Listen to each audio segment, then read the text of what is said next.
Fascism का जो मतलब होता है वो हिंदी जो शाब्दिक अर्थ है वो फांसीवाद है। यहाँ पर आपने देखा होगा कि जो जर्मनी का रूल है और जो इटली का रूल था, किसके टाइम में, हिटलर के टाइम में जर्मनी और मुसोलिनी के टाइम में इटली, वहाँ पर माना जाता था कि उस समय वो वहाँ पे फासिज्म था। फासिज्म के कुछ कुछ कैरेक्टर होते हैं, वहाँ पर एक पार्टिकुलर पर्सनालिटी को बहुत ज़्यादा ग्लोरिफिकेशन किया जाता है। ऐसा किया जाता है कि वो बहुत बड़ा भगवान है, जैसे कि हिटलर को मान लिया गया था कि हिटलर ही जर्मनी को उसके जो भी विसंगतियाँ हैं उसे उबार सकते हैं। या फिर मुसोलिनी को माना गया था इटली में कि वो जो इटली का जो है शासन उसको फिर से ग्लोरीफाई कर सकते हैं। दूसरी इसमें क्या होता है कि ये एंटी लिबरलिज्म होता है, यानी कि जो लिबरल्स जो वैल्यू है उसको ये मानता नहीं, इंडिविजुअल लिबर्टी की बात नहीं करता, उसके अगेंस्ट होता है। तीसरी बात कि ये एंटी डेमोक्रेटिक होता है, यानी कि जो फासिज्म है वो लोकतंत्र में विश्वास नहीं करता है। यहाँ पर एक और चीज़ होती है कि ये ऑपोजिशन जो है, जो मतलब कि ऑपोजिशन जो पार्टी है, कोई भी जो रूलिंग पार्टी, जो भी ऑपोजिशन पार्टी होगी उसका बिल्कुल सफाया चाहता है, खात्मा चाहता है। ठीक है, वो चाहता है कि इसका फोर्सफुली सप्रेस कर दिया जाए। यानी कि कोई भी अगर मान लीजिए कि ऑपोजिशन है, कोई क्वेश्चन कर रहा है गवर्नमेंट को, तो उसका बिल्कुल उसको हटाना चाहता है, वो उसको फोर्सफुली हटाना चाहता है। तीसरी और नेक्स्ट बात क्या है कि ऑर्गेनाइजेशंस पे भी हमला करता है। ऐसा नहीं कि सीधे ऑर्गेनाइजेशन को हटा देता है, लेकिन वो धीरे धीरे ऑर्गेनाइजेशन को डेंट करता है। वो कैसे कि उसकी जो वैल्यूज़ है, उसके जो काम है, उसको कहीं ना कहीं अपने पावर से उसको प्रभावित करता है कि जितने भी आपके इंस्टीट्यूशंस है, डेमोक्रेटिक इंस्टीट्यूशन, फासिज्म में उसका ह्रास होता है, उसकी डिप्रेसिएशन होती है। फिर नेक्स्ट है कि यहाँ पे कॉर्पोरेटाइजेशन को ज़्यादा महत्व दिया जाता है, यानी कि कॉर्पोरेट लोग ज़्यादा यहाँ पे बढ़ चढ़ जाएंगे फासिज्म में। और आप जानते हैं कि बहुत सारी चीज़ों को कॉर्पोरेट के हवाले कर दिया जाएगा। ये होता है सारी चीज़ें फासिज्म में, यानी कि फांसीवाद में।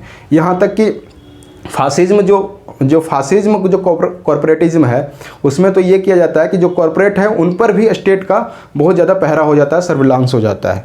और ये भी एक और बात है कि फासिज्म में सर्वाइवल ऑफ द फिटेस्ट मानते हैं, यानी कि डार्विनियन जो कंसेप्ट है, जो सोशल डार्विनिज्म जो बोलते हैं, यानी कि सर्वाइवल ऑफ द फिटेस्ट की बात करता है कि अगर सोसाइटी में जो भी रेस सबसे ज़्यादा फिट होगा वही रेस आगे बढ़ेगी। ठीक है, इसकी बात कौन करता है? ये फासिज्म करता है। इसीलिए आप देखे होंगे कि हिटलर के रिजिम में जीविस को वहाँ से भगाया गया था, बोला कि ये वीकर क्लास है, और आर्यन रेस को सबसे सुपीरियर माना गया था।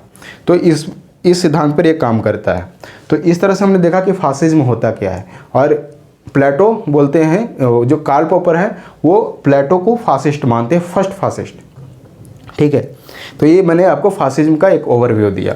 ठीक है, इसको फिर से अभी डिटेल से मैं फिर से बताता हूँ आपको कि जो फासिज्म है, आप देखें कि इसका एग्जाम्पल आप देख सकते हैं हिटलर के शासन में, और दूसरा मुसोलिनी के शासन में।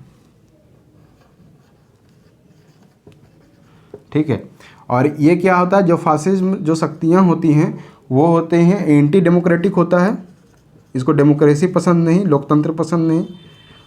वो एंटी लिबरल होता है, यानी कि लिबरल्स जितने भी हैं उनको ये अच्छी दृष्टि से नहीं देखेगा, उसको ख़त्म करना चाहेगा। एंटी मार्क्सिस्ट होता है ये, या फिर एंटी सोशलिस्ट होता है।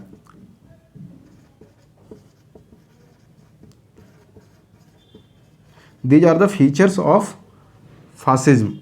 और फिर क्या होता है, ये पावरफुल और फोर्सफुली सप्रेशन ऑफ ओपोजिशन चाहता है। कौन? फासिज्म। यानी कि आप जहाँ भी देखें कि अगर ओपोजिशन को फोर्सफुली हटाया जा रहा है तो समझिए कि वहाँ पर कुछ ना कुछ एलिमेंट्स है फासिज्म का। ठीक है, वहाँ पर ये और क्या चाहता है, रेजिमेंटेड सोसाइटी चाहता है। रेजिमेंटेड सोसाइटी का मतलब क्या हुआ कि जैसे कि मिलिट्री में होता है, मिलिट्री में जैसा ऑर्डर होता है कि वहाँ पर अगर कोई भी जो हायर अथॉरिटी से अगर कोई ऑर्डर आया है तो बिना क्वेश्चन को आपको उसको मानना पड़ेगा। You can't question your higher authority. और एक बिल्कुल डिसिप्लिन्ड सोसाइटी होती है। तो ये रेजिमेंट सोसाइटी की बात करता है। दूसरी कि यहाँ पर अल्ट्रा नेशनलिज्म भी होता है, यानी कि अल्ट्रा नेशनलिज्म बोल लें या जिंगोइज्म बोल लें। क्या होता है? Ultra nationalism. ठीक है, यानी कि नेशनलिज्म तो सही है कि अपने देश के से आपको प्यार है, अपने देश को आप आगे बढ़ते देखना चाहते हैं, लेकिन अल्ट्रा नेशनलिज्म या जिंगोइज्म ये कहता है कि आप अपने देश से क्वेश्चन ही नहीं कर सकते। अगर आपका देश कहीं पे वीक है तो उसको भी आप सुपीरियर दिखाओ कि नहीं, इसमें भी हमारा देश सुपीरियर है। और वो किसी भी देश से कंपैरिजन करेगा तो अपने देश को सबसे प्राथमिकता पर रखेगा, और उनमें जितनी भी उनमें वीकनेस है वो उसको मानेगा ही नहीं, तो उसको अल्ट्रा नेशनलिज्म भी बोलते हैं। ठीक है। उसके बाद यहाँ पर आपको मैंने बताया कि कोई एक पार्टिकुलर जो पर्सनालिटी है उसको बहुत ज़्यादा बढ़ा चढ़ा कर दिखाया जाता है, यानी कि ग्लोरिफिकेशन ऑफ पर्सनालिटी होता है, ऑफ पर्सनालिटी, यानी कि एक व्यक्ति को मतलब देश से ऊपर माना जाता है, कि यहाँ तक कि अगर वो कोई गलती भी कर रहा है तो उसको डिफेंड किया जाएगा। ठीक है, उससे क्वेश्चन नहीं किया जा सकता है। तो ये तमाम सी चीज़ें हैं, वो एंटी ऑर्गेनाइजेशन होता है, ऑर्गेनाइजेशन को धीरे धीरे ऑर्गेनाइजेशनल वैल्यूज़ को वो डिप्रेशिएट करता है। तो ये सारी क्या है, फासिज्म का एलिमेंट है। जब हम दोबारा जो फासिज्म एज आइडियोलॉजी पढ़ेंगे तो वहाँ पर भी मैं बताऊँगा, वहाँ पर हम लोग बहुत डिटेल से पढ़ेंगे कि कहाँ से इसका ओरिजिन हुआ और कौन कौन से ये सोशल वैल्यूज़ पर, कौन कौन से वैल्यूज़ पर ये बेस्ड है, और इसका कौन कौन से फीचर होते हैं। फीचर तो यहाँ पर आपने कर भी लिया। ठीक है। तो वो जो कार्ल पॉपर हैं ये प्लेटो को फर्स्ट फासिस्ट मानते हैं, और वो ऐसा इसलिए मानते हैं